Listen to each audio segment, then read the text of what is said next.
కరీంనగర్ జిల్లాలో పోలీసుల తనిఖీల్లో భారీగా గంజాయి బయటపడింది. హుజురాబాద్ బస్టాప్ వద్ద 20 కిలోల గంజాయి అమ్మడానికి ప్రయత్నించిన ఒరిస్సా రాష్ట్రానికి చెందిన ఇద్దరు యువకులను అరెస్ట్ చేసి రిమాండ్కు తరలించారు పోలీసులు. కరీంనగర్ జిల్లా హుజురాబాద్ బస్టాండ్లో పోలీసులకు వచ్చిన పక్కా సమాచారం మేరకు స్థానిక తనిఖీలు చేపట్టారు. ఒరిస్సా రాష్ట్రం మల్కాజ్గిరి గ్రామానికి చెందిన అర్జున్, సుభాష్ అనే ఇద్దరు యువకులు కొన్ని సంవత్సరాల నుండి హైదరాబాద్ ప్రాంతంలో గంజాయి విక్రయిస్తూ సొమ్ము చేసుకుంటున్నారు.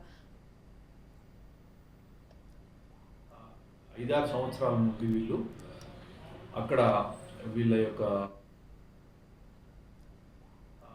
5-6 సంవత్సరాల నుండి వీళ్ళు అక్కడ వీళ్ళ యొక్క 5-6 సంవత్సరాల నుండి వీళ్ళు అక్కడ వీళ్ళ యొక్క 5-6 సంవత్సరాల నుండి వీళ్ళు అక్కడ వీళ్ళ యొక్క